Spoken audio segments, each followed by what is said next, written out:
Hello and welcome to this week's episode of the Backspace. This week's title, Consoles, Civ 5, and Chatroulette, a cautionary tale. It's console talk. This week we talk about next-gen consoles.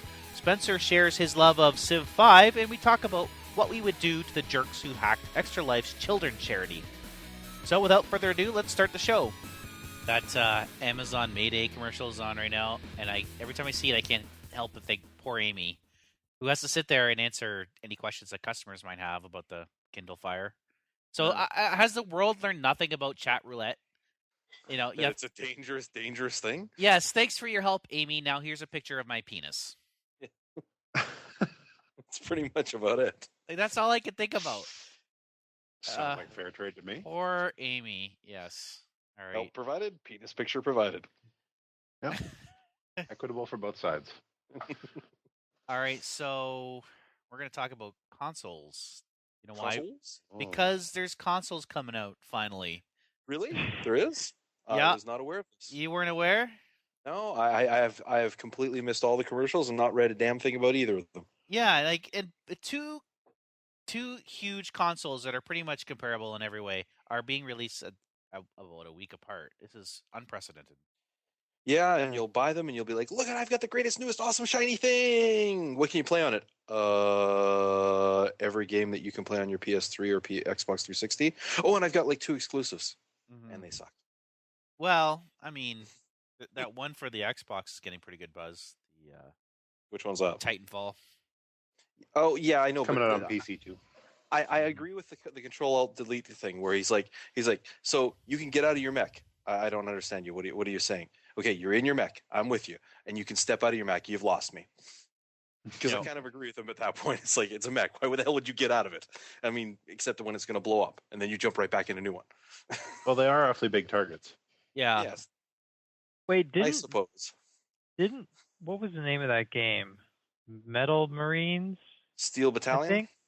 No, on the Super Nintendo. You can get out of your mech in that one. So this really a revolutionary...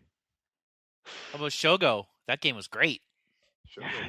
Oh, God, I remember that game. Yeah. That game, you could do the same thing. You could transform your mech. Remember Mech Warrior, where one person could control the walking and the other person controlled the guns? Yeah, on the Genesis. Yeah. Yeah, 2-player co-op mode. Yeah. Yeah. I mean, there's something about these older games that, I don't know, it's just so much better. Metal Warriors, that's what it was. Yeah. Marines is a strategy game. Metal Warriors. Metal Warriors. Check it out. It's a LucasArts game. It's kind of a clone of Cybernator. Frustratingly difficult, but neat game. I think that if they had like the opportunity of having indie titles, like the Vita, you see about how their marketing approach now is porting indie titles over to their console and opening up their architecture a little bit. I think that's a good idea. I wish that, maybe PS4 or Xbox would take a hint. Well, that's probably pretty good for the 10 people that bought a Vita. I mean, having some content would be nice. Actually, the Vita TV is kind of interesting, and that, I mean, for $100, you get a system that's super tiny, like Ouya tiny, except actually has decent games on it. Yeah. So you hook up to your TV, it plays everything on the PlayStation Network that's available for the PlayStation Portable or Vita, which means you have this huge library of PS1 games available to you, and that's pretty compelling. And if you think about buying a PS4, you can remote play your PS4 onto this thing from anywhere in the house. Like, kind of neat. And this is coming from someone who has no interest in Sony handhelds, but there are a few exclusives on the PSP and the Vita that I would like to play, and just not necessarily play them on the go. Like the new East games, and Squaresoft puts out some interesting stuff. There's that Parappa the Rappa remake. There's a handful of good titles on those systems, and that seems like a pretty compelling deal. Okay, so all right. So, have you guys put your horse into one particular console yet? I'm leaning PS4, but I'm not buying one for at least a year and a half, possibly 2. How does one put a horse into a console? Like a horse into the race. That's Dude, what I was trying to say. The mental image that just popped into my head right now. I can see inserting the console. It's very late in here. horse. Let me reword that. So, like, do you guys have a horse in this race at all? Like, and what console would that be? I've said it before. I've said it before. I'll say it again. You get my money for a console when you provide me experience with it that I cannot get anywhere else. Okay. That's pretty much my break point. My PS3 is fine for me now. I use it mainly as a Netflix and Blu-ray playing machine, and the occasional session of Grand Theft Auto 5. But I don't really feel any need to upgrade at this point. Yeah, I have a PC that's like 3 years old and still plays everything that's come out very well.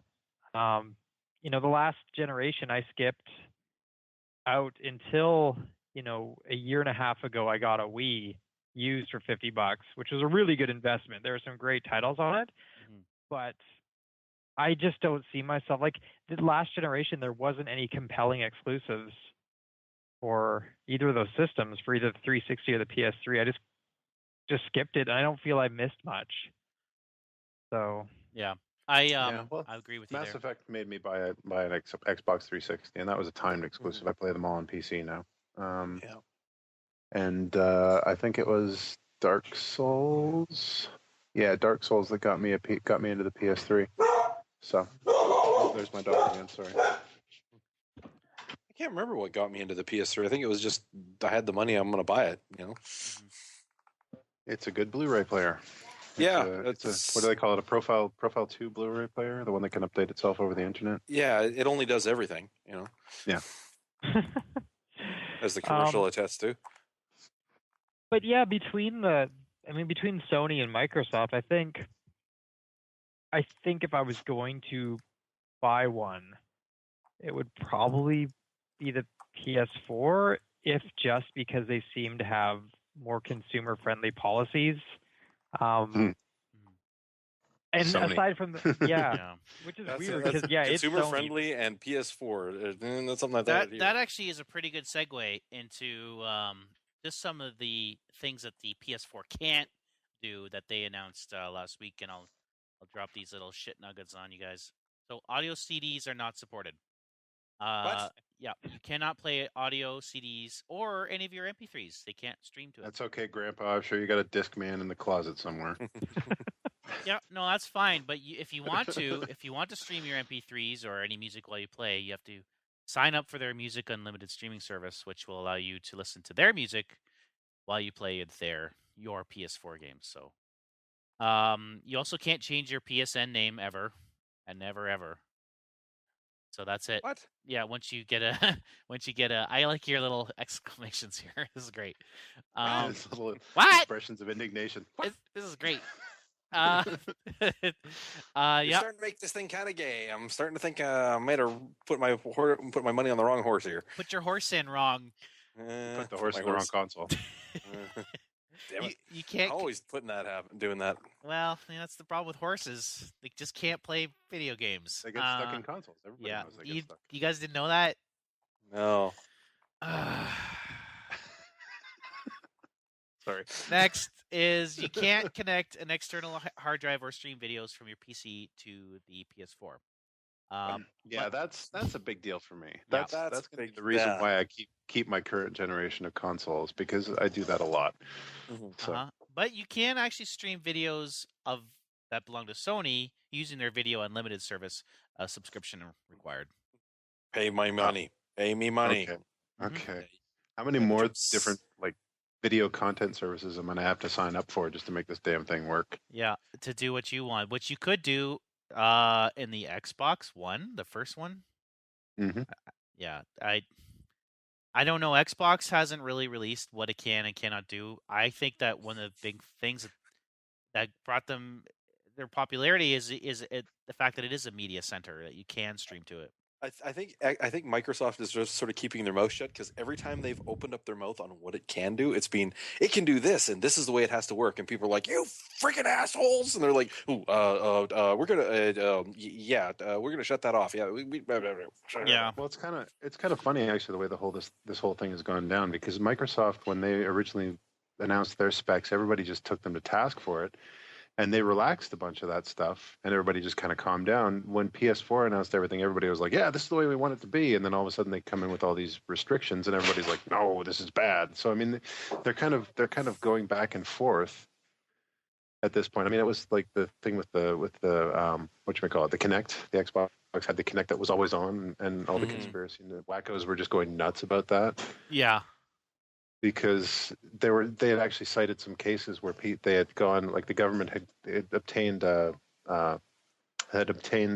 warrant to listen in on Xbox Live conversations and stuff like that, and Microsoft had just handed it over to them. So I mean, if this thing's always on, I mean that's the kind of thing that's really gets into a weird privacy loophole. You start thinking about all this stuff that's always on, like your cell phone and stuff like that. I remember reading about how the OnStar service was used in covert surveillance of people in their cars, because it's basically a cell phone with a microphone that's always on, and it can record anything that they want. So, it's basically like having your car come pre-bugged. Yeah, but you're aware of the bug. Yeah. But I mean, it's just weird to see them say this is how it's going to be and then back off. And I think this is probably going to be another thing for Sony where they're saying this is how it's going to be, and then the hue and cry goes up and they'll back off of it or something. We'll see. I'll be honest. When I look at all the sort of pie in the sky features these consoles have, like Media Streamer, Media Center, like all these sort of features of, it can control your HD TV box. It can do this. It can do that. I don't care. I mean, typically, if I'm going to buy a console, it's to play games. The rest of it's gravy. And in some weird way, the Wii U, which is going to have a terrible online experience because Nintendo does not know what the fuck they are doing when it comes to online. They'll likely never learn because they're still locking your downloads to the console. But at the same time, it seems more like a pure gaming system. It can do some other stuff, but you don't buy it because that's on the feature list because you just know it's going to suck. You just know that what you're going to get is you're going to get first-party Nintendo games, which you won't be able to get on any other platform, period. You're not going to be able to play them on the PC, which can't be said for just about every game that's going to get released for the Sony and Microsoft consoles. I don't know. It just seems like, in a way, that system is attractive for its simplicity. Well, let me speak from experience when they say it can control your other device. I have a smart TV, and it can control my set-top box, my Shaw cable box. And it's the equivalent of gouging myself in the eye with a spork every time I try to let it do the thing. It shouldn't be called a smart TV. It should be called a smart-ass TV. It causes problems. So this whole idea they have of, it's going to control this and, it's going to do that. Okay, maybe if you guys make the set-top boxes and you make every single piece of equipment that it's ever going to connect to, you can probably get it to work quite flawlessly. But when you've got companies like Motorola making the set-top boxes and the TV might be Sony and the sound system might be a Denon, trust me, it's not going to control them all well. Half the functions won't work. And occasionally it's going to do something completely retarded and you're going to have a customer almost ready to throw the remote through the TV. Yeah, there's a great solution for this I figured out a few years back. Get on Craigslist, search for Dell Optiplex, maximum price $100, and buy yourself a used corporate desktop machine and just use that as a home theater PC. It does everything. No restrictions, no DRM. It hooks up to your stereo properly. It hooks up to your TV properly. It just works. There's no fucking around. I don't know about it sometimes. The ideas these people have, I just think they really need to rethink their ideas. Yeah, I want to go back to what you said, Brian, about how what's going to make your decision on buying a console is the games. And for me, the only games that I want to buy are Nintendo-based. Yeah, I know that the reason why Nintendo has such a problem with online is because they want to control the playground. They want to be in charge. Yeah, well, I think with Nintendo, you're kind of... I think they feel a responsibility to be more responsible. They feel a need to be more responsible just because of the audience that they tend to bring in. Sony and Microsoft can get away with it to a certain degree, but I think Nintendo, they kind of occupy the same kind of headspace as like a Fisher Price or something like that. Not to a lot of people. I'm not saying to gamers or anything like that. Don't send us angry emails or anything. But I think it's just they feel a need to be more responsible as a company and lock down, what goes on in their online experience. Like they well, they are trying to protect kids. I mean, they closed down SwapNote, that app, because people were sending pictures of their penises. Yeah, I was actually mad about that because my friends and I swap note quite a bit, and it's pretty it's fun. You do little doodles and you send them to your friends, and having that shut down just seems silly.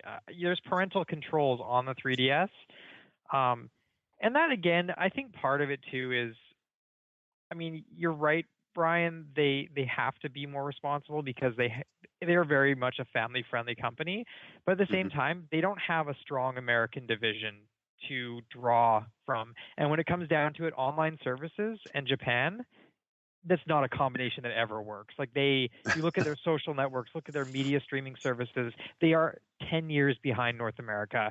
I mean, up until a few years ago, almost all their sites were optimized for dumb phones, which is why Japanese sites all have these tiny little JPEGs and these weird, 600 pixel wide layouts. It was just, they're really not, for such a technologically advanced nation, they just, with such amazing, high-speed internet connections, they somehow fall really short when it comes to online services. Well, I think they follow the needs of their market more than anything else, right? And their market has diverged from ours in a lot of ways. Like especially with regards to cell phones, I think the older models of cell phones, like there was the thing I was reading about the different cell phone operating systems that were going on, and I think it was, what was it, Debian was still in the top 5. Symbian? Symbian, that was it, yeah. And that one was pretty much only used in like Eastern Europe and Asia, basically. But it was, by the numbers, it was more popular than iOS or anything else like BlackBerry or anything. That's why I hear that it's the cell phones, the smartphones, that are driving the gaming industry, or to people to buy smartphones, I should say. It's the game industry, because really, I think when my sister was there not too long ago, they still had flip phones. There was no need. I guess maybe it has to do with their culture. Maybe there's a resistance to the tweets, I don't know. It's tough to say. I wish we'd be a little more resistant to it. It's an area of the world where I think you have a lot. You have a greater segment of the population that maybe can't afford things like a $600 smartphone or something like that, right? True. Well, the iPhone's super popular there. That's and which is interesting because, I mean, traditionally, you look at their market tends to favor Japanese products when it comes to electronics, cars, just about anything. They're somewhat protectionist. To see the iPhone being like crazy popular there is a little odd. But yeah, I had a friend who, it'd be interesting to get him on the show, actually. He taught English there for a few years, and he was saying it was almost like dorky to have a computer because everyone was doing everything on these phones. And they were flip phones, but compared to the flip phones we had at the time, they had TV tuners built in. They all had data connectivity. They had a fairly advanced standard for web browsing. It was kind of like WEP, but not crappy. Still a far cry from what we have now. But yeah, he said it was pretty interesting that, they sort of had, in a lot of ways, the things that we take for granted now, like, you had your email and your social networks and all that stuff on your phones, but it was just a very primitive compared to what we've leapfrogged them is basically what's happened. And now the iPhone is like this crazy popular device there, this foreign devil phone. All right, so do we have anything else to say about consoles? I mean, we're just wait and see. It seems like everybody is saying that they're going to wait. I think most people are going to take a wait and see attitude. I mean, I think we've all sort of been there at the release of a console and bought into it going, it's the newest, greatest thing. And then, sort of stared at it for the first few months we've owned it. So I think we're all kind of, we want to avoid that situation again. I mean, Brian brought it up last week when he talked about the Genesis thing add-on or whatever the hell it was, or the 32X, 32X, and we've all had that thing where we've bought it and we're like, yeah, this is awesome, it's shiny and new, and I'm the only one that has one, and I can't play with anybody else, and I have no games. Absolutely nothing to do with it. Yeah, exactly. It's you kind of want to wait and see which one's going to win. It's like, HD and Blu-ray. I didn't buy into it at first. I was sitting back on the sidelines going, whoa, whoa, whoa, whoa, whoa. I want to see which one of you motherfuckers is going to win. That was the attitude that we were taking. And I think consoles now are almost sort of on the same page. As you want to take a minute and wait and see which one's going to come out with the most kick-ass games first, buy that one. And then when the other one finally starts getting the good games, you buy that one. I mean, that's, I think, what I did with the Xbox 360. That's what I did with the PS3. I mean, I think we all did the sort of same thing when those consoles came out. We waited, and when the games finally showed up, we were like, okay, now I'm going to buy it. Yeah, it's hard for me to figure out whether I've just gotten jaded over console launches or whether the last two have just not really had anything that interests me. Because the last time I went in on launch day for a console was the original Xbox.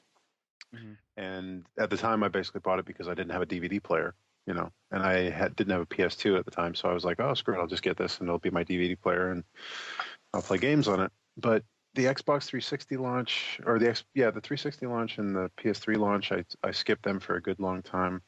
This one, I don't see anything really that makes me want to go out and immediately buy one. Mm-hmm. You want to know the... And also... Oh, go ahead. Sorry, go ahead. I was just going to say also, if there's one thing that the launch of the 360 showed us, is that you might not want to get one of the first production run of any console. Yeah. Red Ring of Death. Oh yeah, I mean that's been a problem for a while now. Even the PS1, the first run of those, they had the rails that the optical reader slid on were made of plastic, and they deteriorated over time, which is why you had to flip those consoles upside down. I think everyone remembers that one friend that bought in on the PS1 very early and always had their system upside down because it's the only way it would play. I remember getting Japanese games where we had to trick it into believing it was an American game to start it. Yeah. Remember the paperclip? That was always fun. You'd stick a paperclip in and leave the drive tray open, boot it up with like a US disc until it got to a certain point in the screen, and then really quickly yank the disc out, put the Japanese disc in. Clever. I remember those days. Like while the spindle was turning, and then you could close it. Yeah. It was fun. We did that to play, what was it, Tekken? The original Tekken? Yeah. I got an import copy of that. You got the import copy of Tekken. I think the safe bet, for me, the safe bet is if you really got to spend money on a system, buy a Nintendo handheld because they're always amazing. They always have amazing libraries. I would say the DS had the best library of any system since the 90s. Easily, if I were to pick my top 5 games released on consoles in the last 8 years, the DS probably has 3 of them. So, and then I picked up a 3DS fairly recently, and I love it. The library is fantastic. The system itself is fun. It's very pick up and play friendly, which I don't have the kind of time that I used to have to sink into games. So something that I can pick up and play for half an hour and have a great time. Love it. It's just rock and roll, Yep, agreed. All right, well, that's I think we'll reach and see how things go. The release date of where am I going with this? The coming up real quick. November 15th, is the PS4, and then the 23rd is the Xbox the X-Bone. Microsoft is actually opening up a storefront in Metrotown. Oh, really? Yeah, I heard that. Yeah, they're opening up a Microsoft store. Ooh, so you could buy a Surface. You could buy a Windows Phone. You can buy a Windows Phone or a Windows tablet or... Yeah. Yay. Windows 8.1. Yay. I have it. I'm running it. But Kelly Clarkson is going to be at the opening of the store. Oh, nice. Oh, yeah. Totally got to be there. Yeah. So, yeah, that's a thing that's happening now. So It's Kelly Clarkson. Didn't she just get married? We should all want to know what's going on. I can't hear her name without thinking about that 40-year-old version scene with the guys ripping his hair out. Kelly Clarkson. It just always comes to my head. Yeah. So yeah, it was weird because I was like, Microsoft store. Who could possibly want that? And then I'm like, well, there's already a Sony store and an Apple store, so I guess that makes sense. Yep, that's kind of the way things are going. There's a Canon store in Calgary. It's a Canon? Seriously? There's Uh-huh. a Samsung store. There's a Samsung store in Metrotown as well. Really? Things Oh, I did dude, not they have know. this TV there. They have this TV there. It's got to be like 80 or 90 inches across. Oh, ha, ha. How many Comes, dollars? comes with its own stand, like it stands on the ground. Like, I didn't even look, but it's huge. It's monolithic. They've got it in the window. Were you like the monkeys from 2001: Space Odyssey, standing in front of it? Pretty much. Pretty much. Just staring at it. All right, you guys see the new South Park? Have you seen that? No, I The haven't. Stick of Destiny was on Oh, it Reddit. got delayed again. Yeah, but for good reason. This is actually being developed by Matt and Trey, so they have a close development to it. They're doing all the voices because they said every other South Park game has been shit. So they are saying this game will not be released until it's done. I think it looks pretty cool. It's got an RPG element to it. Someone that's basically going to be like the Japanese RPG with South Park characters. Yeah. It has my curiosity because I kind of like the idea. I like South Park, and RPG, get the voices. Yeah, it could be fun. And Obsidian's developing it, and they have, putting aside the fact that all the releases are super buggy, they're excellent games. So I mean, I love true. New Vegas. Mm-hmm. Yes, this is true. New Vegas is awesome in my opinion. I love New Vegas, but it did not love me. I never finished that one. Love me back. Yeah, there were some absolutely game-breaking bugs in that game when it was first launched. But there were some wacky ones too. I mean, there were some weird ones. Like there was this one part of town that I couldn't get into if I was wearing a cowboy hat. Wow. I was wearing a cowboy hat and I crossed the zone line and it would crash every single time. And then one time I just took my hat off and walked through the zone line and hey, no problem. Put my cowboy hat back on. No cowboys Close the door. allowed. That is Obviously, wacky. You didn't see the sign. That's Yeah, the weirdest thing. I had about a half dozen experiences where quests wouldn't complete because of some bug, and you'd have to enter a console command to complete the quest. And it was just, but despite all that, it was just a great experience. I mean, it was mind-numbingly fun. I mean, when you had to watch how much you drank and food consumption, like you could go that level of detail. That was freaking awesome. The hardcore mode or whatever it was. Yeah, to me that was the most ultimate idea to ever put in a game. Let's make it so you actually have to realize that you're in the freaking desert. You might need to take some water with you, and I don't know, some food. Yeah. You talked about that in the our previous podcast iteration there. How much you enjoyed that part, the realistic sort of take they try to do with that game. That was that was an awesome game, and the fact that it only got a score of 84%, and not 85%, because that was the cut for Metacritic to determine whether the people got a bonus that created that game, is such a sham. And I feel so bad for those guys that created that game. Not getting the extra money that they should have got paid for creating, in my opinion, one of the best games that came out for a long time for detail and all the unique things that you could find in that game. Mm-hmm. I hacked that game. And I played it. Yeah, yeah, I want to unlock everything. Yeah, it was fun. I mean, everybody found the Indiana Jones in his refrigerator at one point. I mean, that thing had so many great little points in it. Yeah, exactly.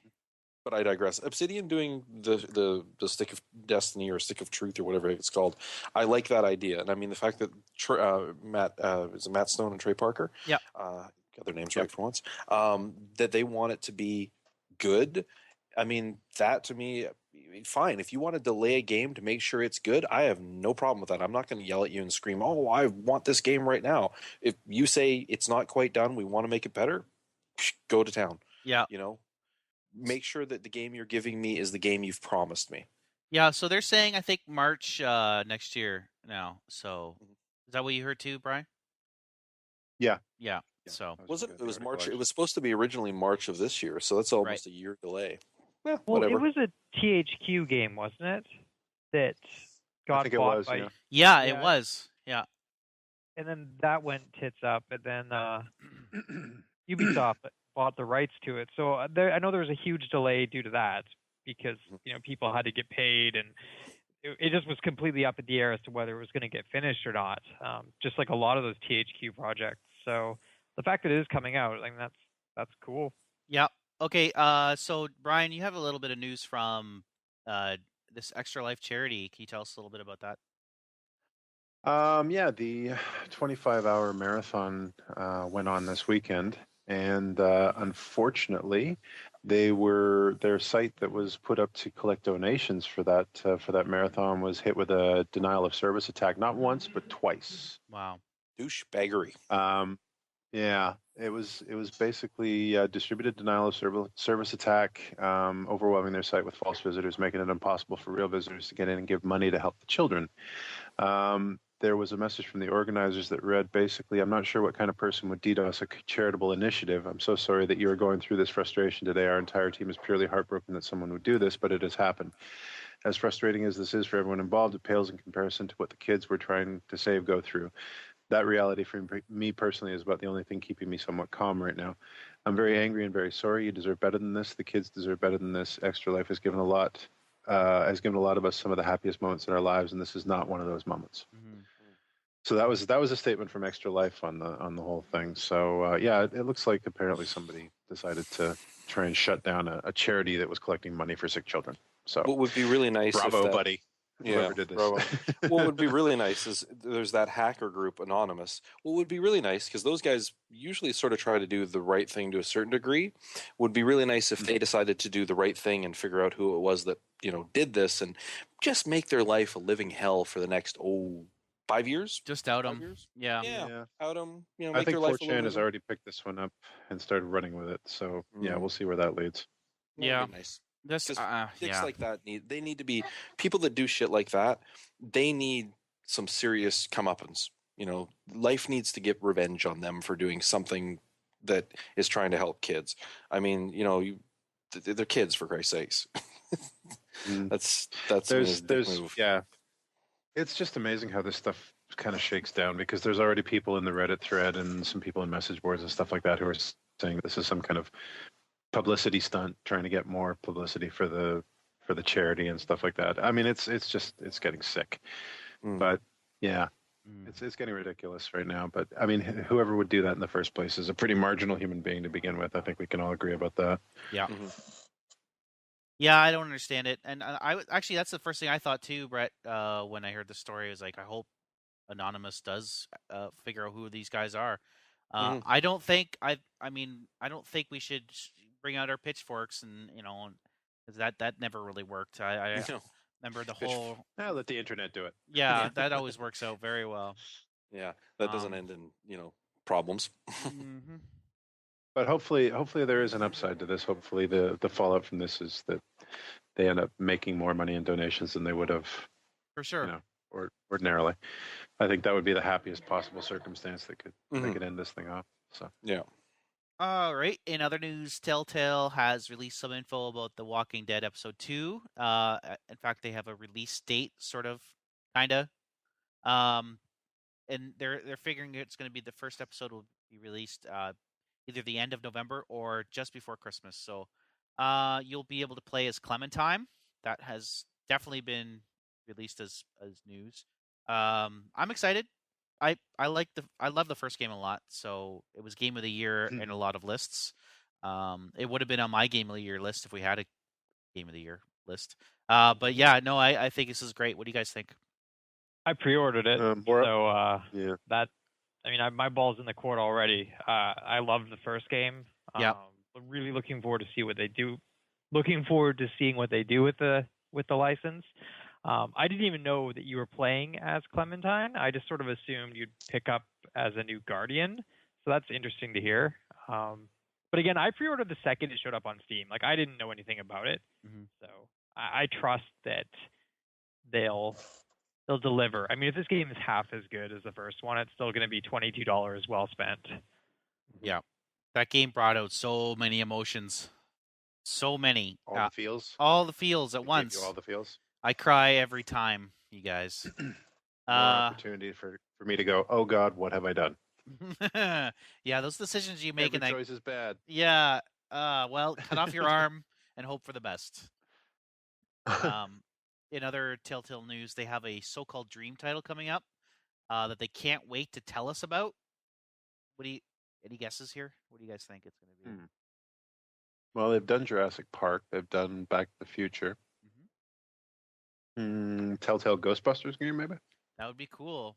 Yeah. That would work. They said in an interview that their dream titles were Game of Thrones, or Star Wars.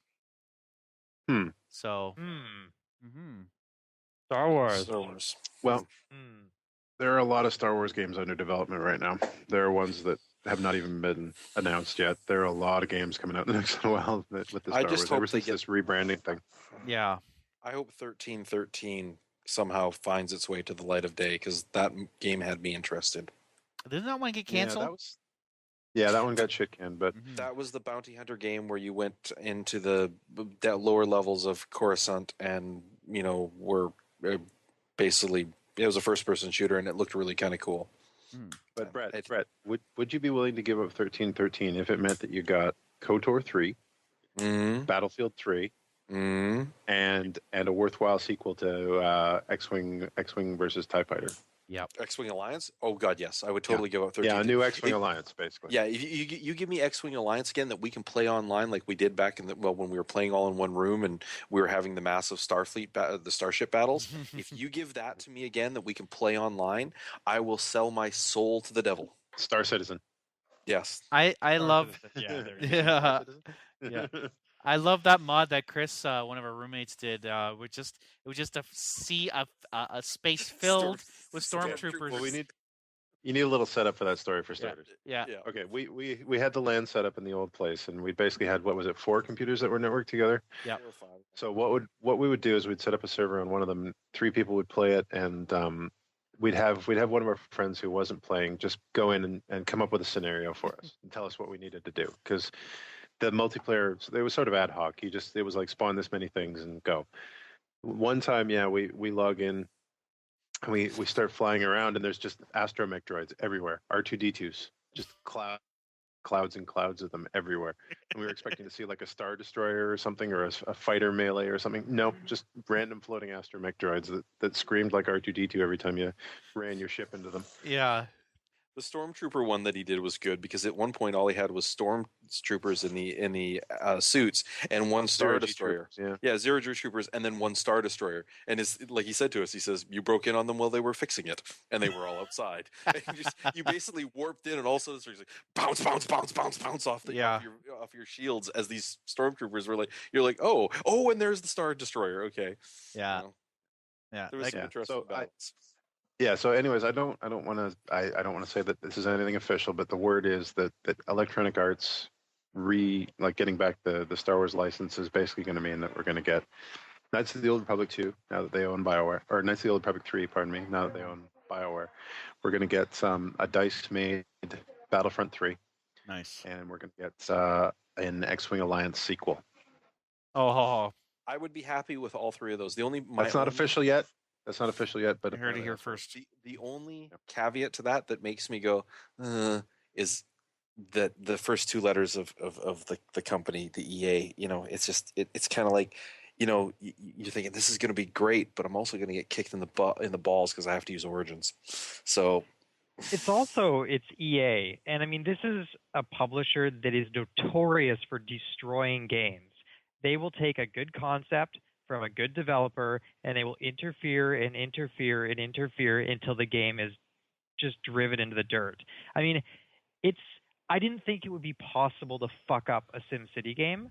Like, how do you do that? You take a proven formula that is beloved for decades, and EA is exactly the kind of company that can take a brilliant group of programmers and game designers and drive their game into the dirt through publisher interference. So this is the one thing I'm worried about is I don't trust EA. I don't like their products. I see interference in just about everything they do, and I'm not. I don't know. That's the caveat. Is it's EA. You kind of expect them to crash the ship. You kind of expect it because they do it quite regularly. When they let things fly and they let people do their own thing, when they let the publishers or the creators underneath them do their own thing and don't step in too much, they can do wonderful things. But EA has this tendency of thinking that they know what's best, and they don't always have their finger on the pulse of what's best. No, I mean they're a company whose bread and butter is annualized sports franchises. Well, They that sell and- the same game every single year to Mhm. people who will buy the same game every single year to get a roster update. They actually said in a recent thing that a majority of their actual income comes from handheld smartphone style games, and that's actually true. If you look at how much money they have made off Simpsons Tap Out, it is bloody insane how much money they have made from that game.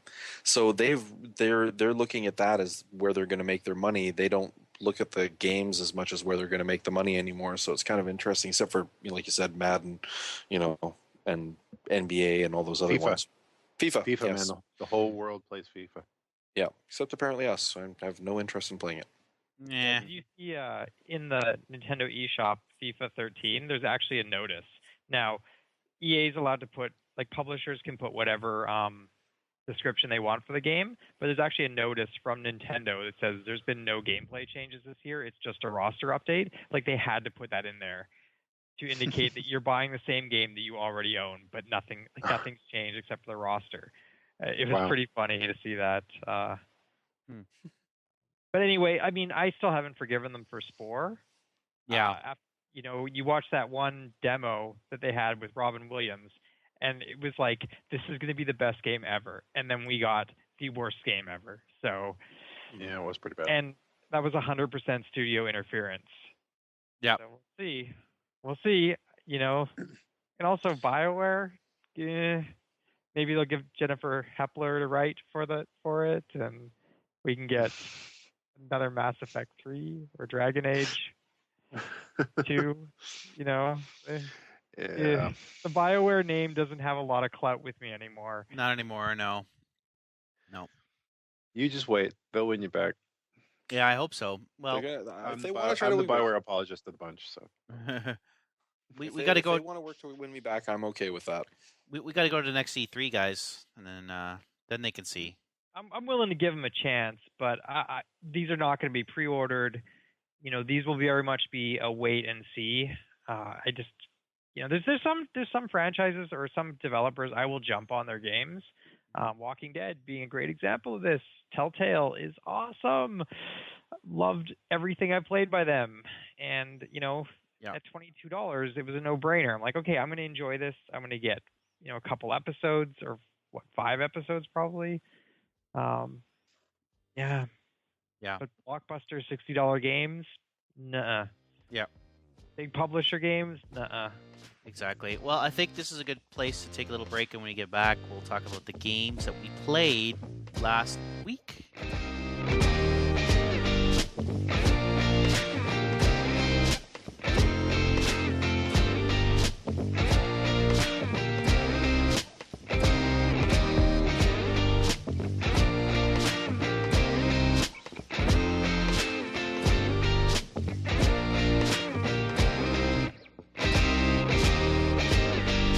Anybody who says, "Oh, Breaking Bad, it wasn't a very good show," has no concept of what good. Who says that?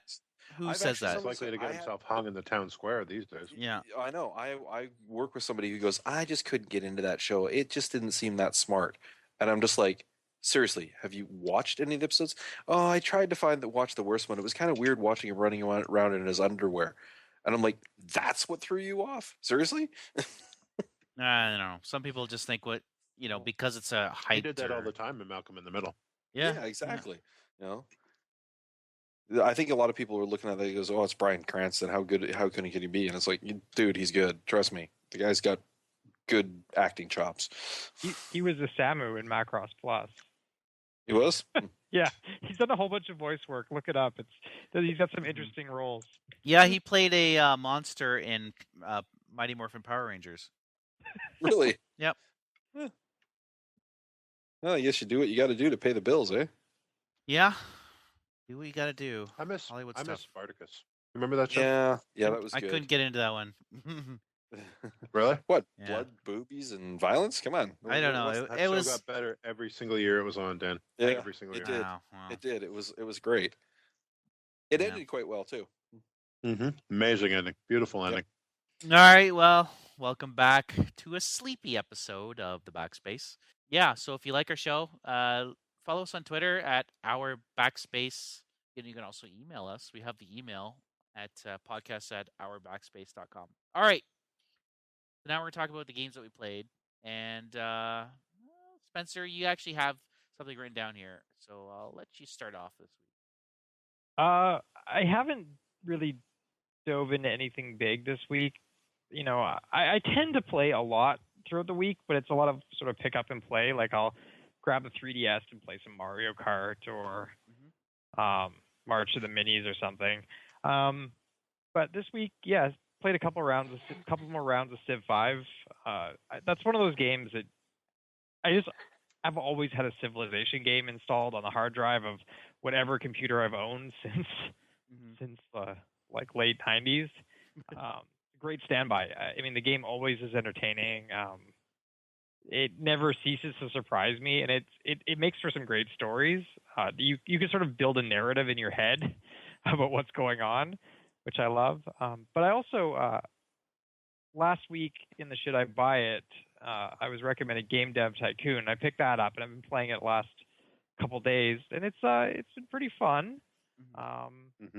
It's one of those games that, I mean, I haven't gotten too far into it, but I feel like I really like the concept, and I like some things about it. And it just feels like the pool's a little too shallow. Because with these kinds of sim games, I love having tons of data and like crunchy bits to go through. I like to micromanage, and I'm finding with this game it's very like I'm missing out on that. Give it some time. That's all I'm going to say. All that stuff opens up to you as the further you get into the game, the more of those kinds of options you get.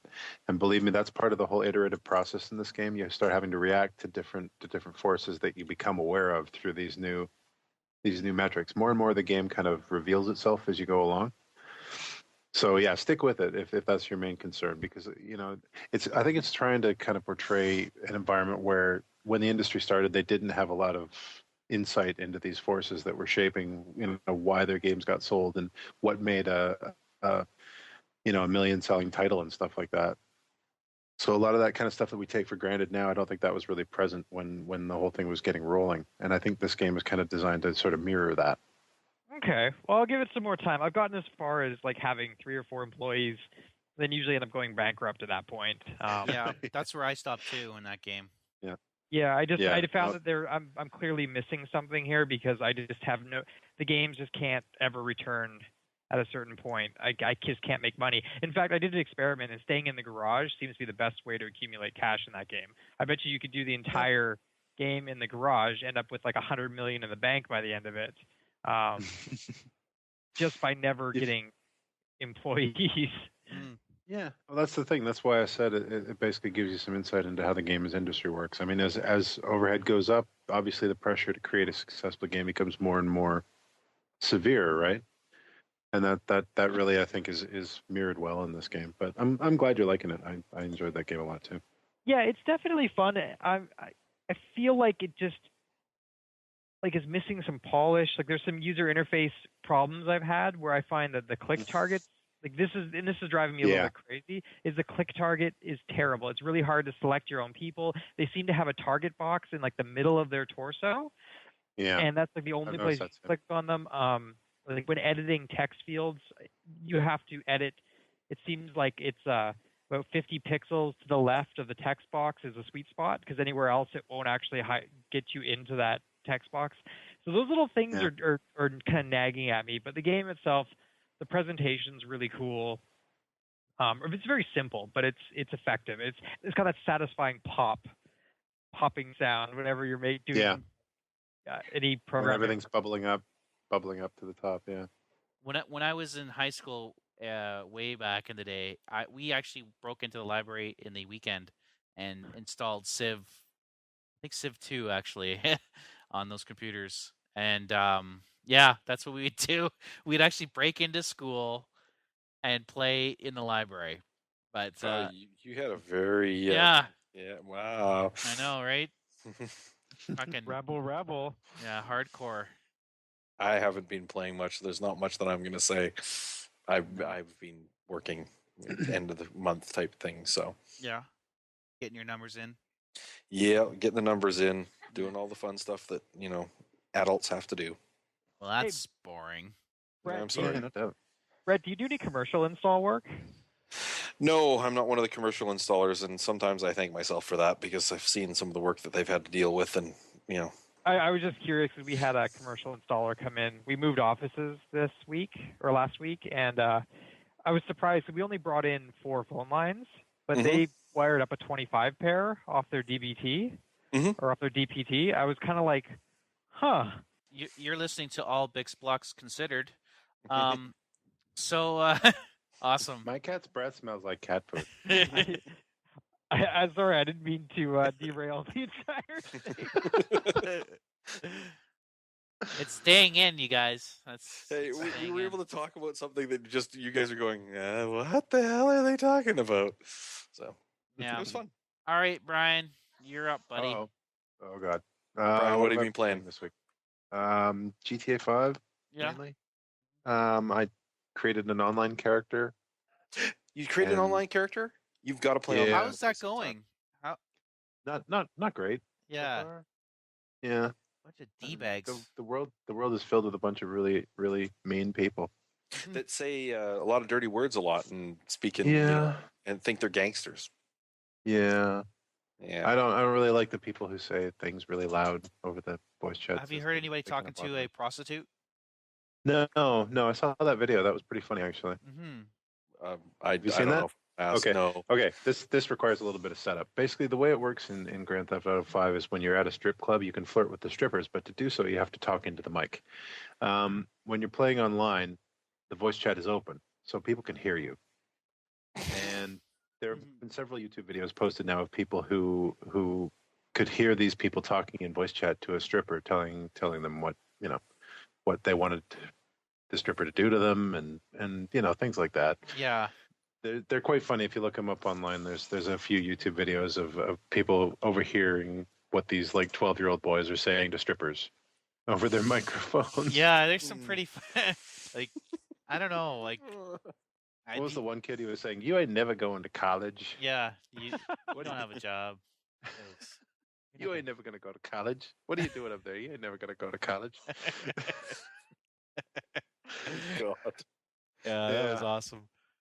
It's just another way that the gamers are getting a bad rap. This is starting to take off in the mainstream media. I saw it on a game show today. Like there was this current events game show, and they were talking about it. So yeah, it was a little weird. I wish there was a way to mute other players in that game, so you just didn't have to hear them. But there's that'd be unfortunately nice. no way to do it. There's no way to mute. No, unfortunately not. The one thing they didn't do is come up with a mute button for other players. I don't want to talk to anybody I don't know over voice chat. in a Yeah. video game, ever. No. Every time some stranger's voice comes over my speakers, I'm just like, ugh. Yeah, it's so invasive. Yeah. I know. And it's also the shit that they're coming out of their mouth, and you're kind of like, where are your parents? Like, why aren't they smacking you in the back of the head? Yeah. Mm-hmm. Yeah. So anyway, I've been playing Grand Theft Auto 5. I just very briefly dipped a toe into the online. I really haven't done much. I think I'm like level 3 or 4 or something like that. I finished a couple of races and chased some guy all over the goddamn city trying to get his drugs off of him, and it was really annoying. But the single player carries on in that game. I'm having a lot of fun with that. And what else am I playing? I played some more Mass Effect 3 multiplayer. I'm still having a lot of fun with that, and I think you guys should join me in that sometime if you ever pick up the game. You playing it on should PC? do that with me. Yeah, I've been looking at it, but I haven't played 2 or 1 all the way through yet, so I kind of feel bad. Well, Brett, it's time to just dive in. Just jump in with both feet, man. You're never going to play 2 at this point. Just play 3. Just play 3. Yep. I think it's okay. Didn't you buy 2 for me? I think you did. I think you were like, you have to play this game. Yeah, you bought this game for me. Brett, you need to play this. I'm like, yeah, I'll get right on that. And never got right on that. Yeah. I'm But sorry. what are you gonna do? Yeah, it's fine. But no, seriously. I think I'm trying to look up what the cost on Mass Effect 3 is now. Is that on Uplay? Is that where you have to get it? You have to get it on Origin. Oh, it's on Origin. Dun dun dun. Yeah, that's always the deal breaker Oh. for. That's you Brett. see, you lost me up to that point. I mean, it's Origin. Ugh. It's $20, guys. It's Origin. It's I've got a Battlefield 3 license key sitting in a spreadsheet right now. I think I got it through one of the bundles, like one of those indie bundles. I haven't used it because I'm like, every time I install Origin, the little Windows UAC prompt comes up and it's like, would you like to allow Origin installer to make system changes? And I'm just like, no, I wouldn't. Fuck you. Origin's not that bad. Come on. Origin's not that bad. It's bad. No. It's cumbersome. No. The interface It's is not that bad. gruesome. It's not that bad. It's like we're gonna try to be like Steam by being nothing like them at all. We're not gonna be user friendly. I have no problem with Origin at all. None. Yeah, it's not that bad. I don't know. Yes, EA is the evil overlord of computer gaming, and everything they do is wrong. But yeah, Mass Effect 3 or Origin, I've never had a problem with. I installed Origins on my computer, and that was when I went, "Oh, geez, yeah, I do own SimCity 3 or Sims 3." I didn't even realize. I remember I bought that. I've had a bunch of games that I only bought on Steam just show up in Origin. It's kind of really, cool. Yeah. So, I'm not sure how that works, but there must have been some kind of cross communication between them. That's weird. When I first opened it up, it said I had a copy of Dead Space 2, I think it was. Yeah, it was Dead Space 2. And my copy of Dragon Age Origin Awakenings, which I bought through BioWare, just kind of showed up there as well. So cool. Yeah, it is weird. But yeah, I've been playing that, and I really want to play that with people I know. So eventually, you guys should. It's $20, and it's fun. I am going to get that. I'm going to get that probably in the holiday break. There's a couple of games I'm going to get, like Grand Theft Auto 5, and I'm just going to sit down with my family. I think it's a family shared experience, and kill some hookers. Spend some time in the strip club. Make it rain. Tell some poor girl she's not going to go to college. Yeah. Try to explain to your fiance that this is normal gameplay. That was my experience. So. Oh man. What else? Have I been playing anything else? I want to try No Room Left in Hell. Aha! Nice. Have you guys heard of that? Yeah, I actually just downloaded it. Oh, have you? Yeah. Before the show. Okay, well, that sounds like something that you've been playing, so I'll let you talk about that. No, I actually haven't played it yet. I just downloaded it. And I wanted to get your input if you're interested in playing that. Well, it's free, so I'm going to try it. Right. It runs on a Mac, so that's okay for me. I got notification that I should go back and play Worlds of Tanks again. I should do that. That game. Did you guys ever play that? Yeah, I played with you. Yeah, you played with me briefly too. Yeah. I did okay in it. I enjoyed that game. There was something satisfying about tanks. I was a tank. Yeah. And I drove around and I shot at people. The thing about tanks in the real world is they don't move around a lot. No. They just get to a place and then park their tank, and that was it. And they're just a gun turret. But people are flying around, they're jumping over hedgerows, wee, and it's out of control. It's fun though. I mean, come on. Wait till you get that super fast. I got up to like level 5, and there was this German little scout tank that you get that had this gun that was rapid fire, and your top speed was faster than any other tank in the game. So trying to line up a beat on you was damn near impossible unless they had a straight shot. And you just have fun because what your job at that point was very simple: drive as fast as you can, as quick as you can into the enemy territory, spotting all the other tanks so the artillery can shoot at them. And that's your only job. Don't shoot at anybody. Don't draw attention to yourself. Just drive real fast. Yeah, I mean, it has some pretty good moments in it. Yeah, that are very arcadey. Yeah. Talking about free to plays, I wouldn't mind trying MechWarrior Online, but I think I need a bigger computer for that. We did try that one, dude. Yeah. Remember, it did not work out very well. Did not run well. How do I start my engine? It was weird. It was a hard game. Yeah. Much like the original MechWarrior. Yeah. I wouldn't mind giving that one another shot, though. Me too. So that I think we should give that one a try, and I think we should, definitely. So, No Room for Hell. The only reason I heard about it was on Reddit they announced that they were not going to take away the zombie children. I guess some people made a big stink about they can't kill children, and so they died in the game. I love the wording on that post that they put up. It's like, yes, you're having an emotional response to killing a zombie child. That's intentional. That's what we wanted you to feel. Yeah. Get over it. That's what the game's about. If you don't want to play it, don't play the game. Yeah, I like that. I thought that was a very honest answer from a dev. Yeah. This is that Kudos really for them going that way. Mm-hmm. Really. Well, they're really in an enviable position because the mod is free. So they don't. If you don't want to play it, don't play it. They don't have to keep you happy. Yeah. Exactly. What? Source engine. I didn't realize. I never heard of this until now. I'm just googling it. So yeah. Multiplayer, single player? Multiplayer up to 8-player co-op. Ooh, we should play. That's fun. Yeah. Oops. Yeah, let's play that I'm game. Start downloading it right now then. Yeah, maybe even after the show for a little bit. I'd have to download it on my big computer. No. I'll download now and all right. I'll set it up on the big computer, and if the fiance and daughter ever let me be in the living room for longer than 5 minutes, I'll try playing it with you guys. Is it really freaky? Well, okay, zombie killing. Yeah, I don't know. Play that. I won't be able to play that until like after about 9. Okay. Well, okay. Yeah. Okay.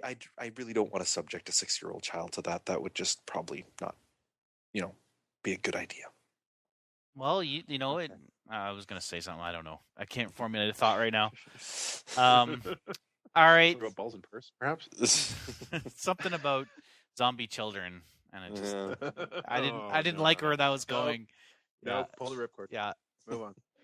All right, I've been playing Kerbal Space Program thanks to Spencer, who's talked me into giving that game another go, and I'm glad I have.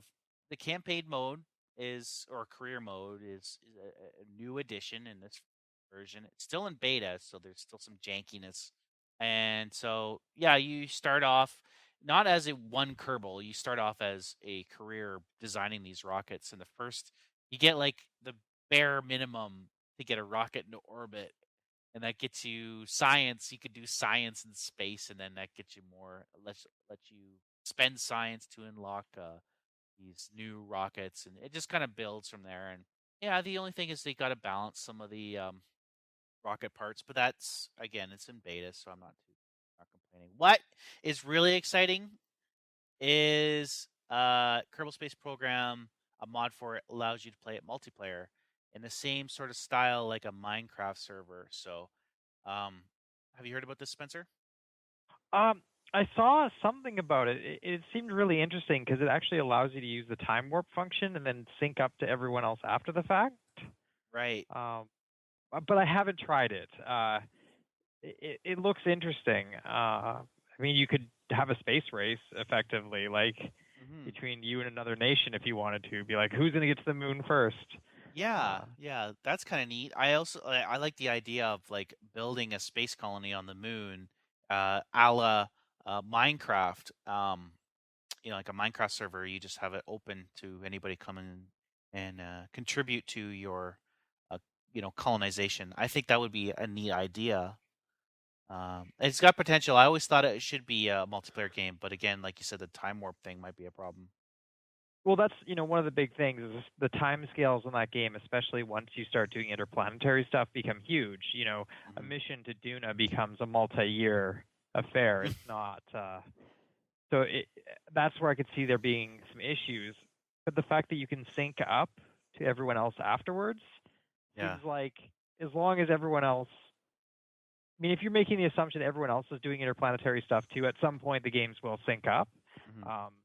As long as everyone else is ahead of you time-wise. But it seems like a really neat idea. I'd like to try it out sometime. Yeah. Yeah, I'm gonna give it a try. Have you seen the video on YouTube of the mission control? These guys from university who controlled all this, simulated at NASA on the ground, and they got their friend who's never played Kerbal at all, in another room, basically telling them what inputs to put into their control to get them on the moon. It was pretty cool. I mean, they got him on the moon with a lot of trial and error. Landing was not great. I think they did actually kill a Kerbal. But I mean that's what happens. This guy had no experience. I thought that's what people are doing in the game to get enjoyment out of it is just amazing. Yeah, no, I'm looking forward to it. Or I'm looking forward to seeing where this game goes from here. Like you said, the science definitely needs some balancing. Right now, it's very grindy. Like you can just sit there and click transmit over and over again on the same experiment to get the maximum science bonus out of it. And there's some things that are definitely missing. Like the moon has dozens of different areas, all of which have their own unique science rewards for visiting. So pretty much every crater on the moon has its own science bonuses. So you can do soil samples and crew reports and scientific observations for both the lab and the mystery goo. The mystery goo.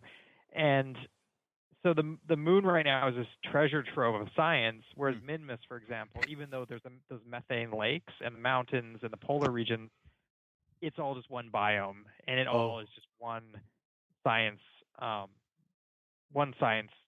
score for that entire planet or for that entire moon. And from what I was reading from the dev logs, they want to have it so that each planet and each moon has its own biomes. Mm-hmm. And there's going to be a science lab module that will actually make it worth having a space station. So you could put a station around a moon and then bring science experiments to it and then transmit from it to not lose the science score. Oh, cool. But it's been tons of fun. I mean, I found myself having to, again, limit myself or come up with really, I would say, more creative designs of landers because of the limited parts I have available to me. And that's making it fun because I'm making multiple trips to the moon at once. Or maybe I want to be able to have a lander that can land at 4 or 5 different places and pick up samples from each of those. So as a result, I'm building these landers that have multiple science modules that are jettisoned and then parachute down individually. It's been neat. Yeah, I'd like to see like a hook in for, something like Artemis. Have you heard it? You guys heard of Artemis, the bridge simulator? You can do. Yes, I have. That looks amazing. Yeah, that's something I think we should do. And it's Artemis. We'd have to all be in the same room and have plenty of booze. Yeah, it's LARPing for science fiction. Like if you guys have ever, so you could play it on your tablet, you could play it on your phone. Everybody controls a station, and then one person's the bridge commander and barks orders like, "Give me more power to whatever." Yeah, we gotta play that one too. So. And whoever gets stuck with the comms job usually ends up sitting there going, "I wish I had something to do." But yeah, I think that's cool. I think I would definitely recommend it if you're on the fence about getting a Kerbal Space Program. Get off the fence, get in the game. All right, that's all I got. You guys want to talk about anything else this week? No. I think that's New it for business. me. No old business. Good. So thanks for listening, and if you have any suggestions for games you want us to review, tweet us at our Backspace, or send us an email at podcast@thebackspace.ca. See you next week.